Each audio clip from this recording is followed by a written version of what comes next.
just wanted to introduce Marla Tappy, and she is at CPMC. She's a physical therapist, and she specializes in sports med. So thank you for being here, Marla. I must have got the memory that we were supposed to wear the khaki and the green. So, Thank you. Yeah, it's a uniform thing. Thank you very much for letting me come today. I'm actually a Stoneham girl. I grew up in the area, very, very embedded in the communities around here, and really do work a lot with fitness, sports medicine, orthopedics, and so on and so forth. My primary focus is, of course, injury prevention.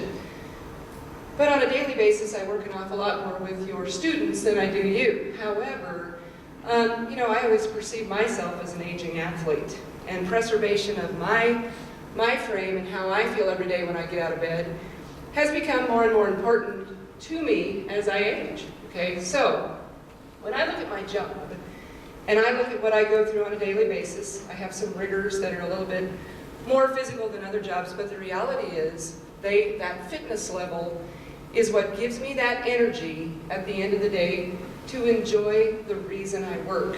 Okay, we all love our jobs. You're teachers, for crying out loud. One of my degrees is in education. You know, you're in this field because you love what you do and you have a passion for it.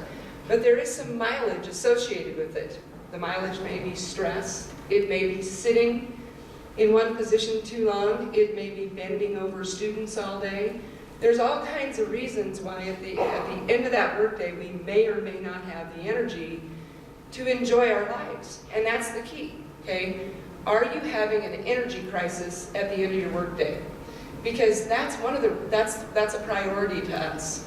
So one thing that I always say when I start these lectures is, despite the fact that the tone of a meeting like this is workplace safety and you know, whatever, workman's comp, all those kinds of things, the reality is organizations like this have these for you because we're really looking at making sure that you are healthy enough to enjoy, to have quality of life, okay? So as I look at this, I say you are the priority, and you taking the time to do some things throughout your day to maintain your overall health, that's what's going to give you that quality of life at the end of the day. We're going to talk today about 2 or 3 different things.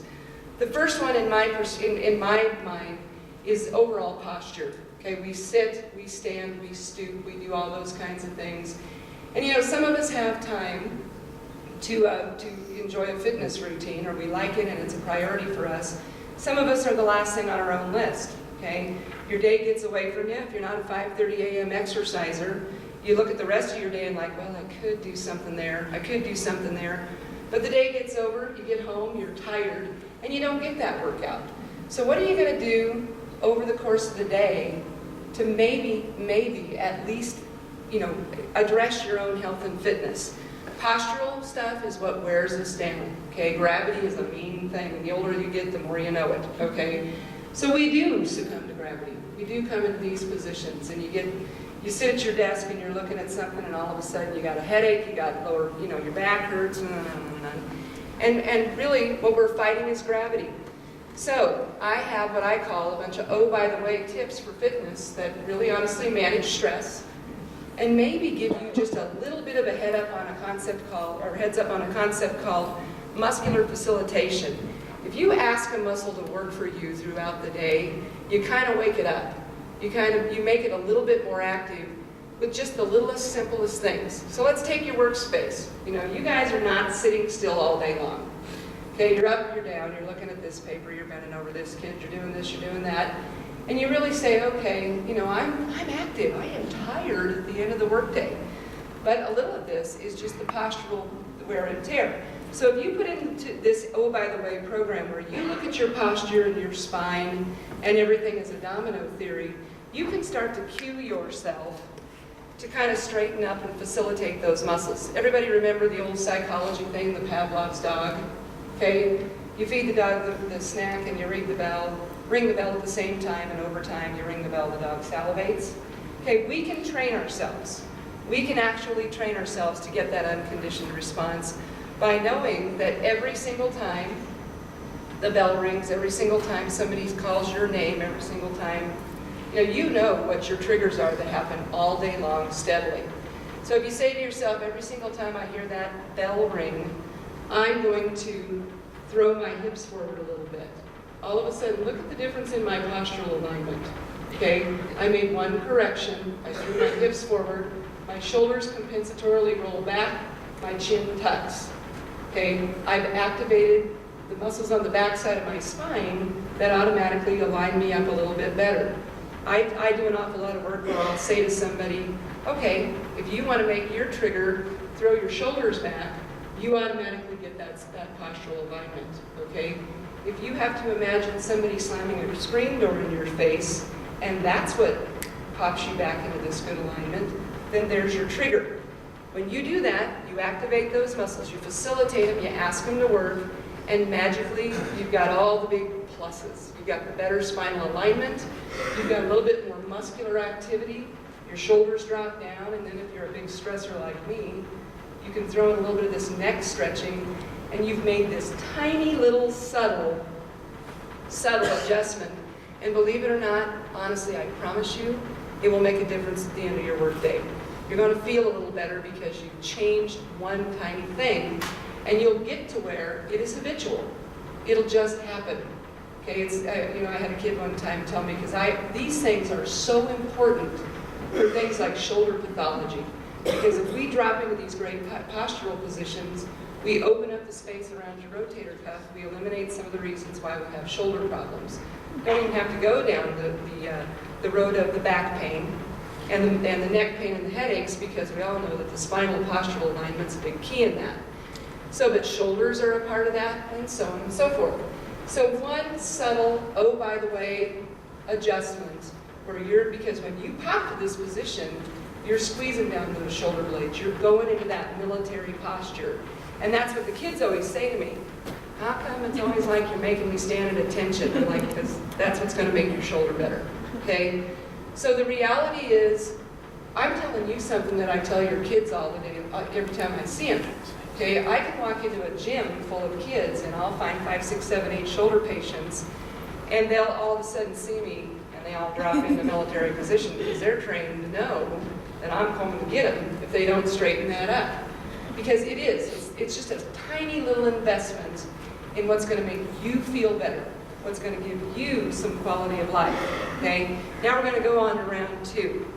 Okay, I have this theory that I use all the time, that life is about a perfect combination. There's 3 numbers on a combination lock, okay? And for me, those numbers represent fitness, nutrition, and kind of your psych-soc, okay? I always say it's not that you're fat, it's why. Okay, why do I eat? Why do I need that brownie? Because I need some comfort. I need to make myself feel better. A lot of times if you don't think you're an emotional eater, if you don't think you're a stress eater or this or that, think about it. Okay, we all have things that make us feel a little better. Some of us are exercise junkies, some of us eat, but there's always a psych-soc component to what we do. And stress in the workplace, you might be a nibbler, no matter what it is, we have to look at that psych-soc number. So I always say the 3 numbers on a combination lock are specific to you, okay? And your ability to look at your psych-soc situation and how it plays on your diet and your fitness number, those are big deals, but you're going to find that perfect combination if you suddenly become aware of that. We all know. We can talk all the time about weight. We can talk all the time about, if I drop a few pounds, my back might not hurt so bad, but I'm always so stressed. Well, there's your 3 numbers, all right? So try again to be a little bit aware of how those 3 numbers work together. I have people that say to me all the time, I'd like to lose some weight, but my knees hurt so bad, I can't exercise. Well, find a different route. Prioritize yourself, value yourself on that psych-soc scale, and say, I'm going to find a way to exercise because I know these 3 numbers match up. I know that if I manipulate and I feel better about myself, I'm going to be worth the exercise. I'm going to feel like I'm entitled to that exercise, and I'm probably going to make myself eat a little better because I'm worth it, okay?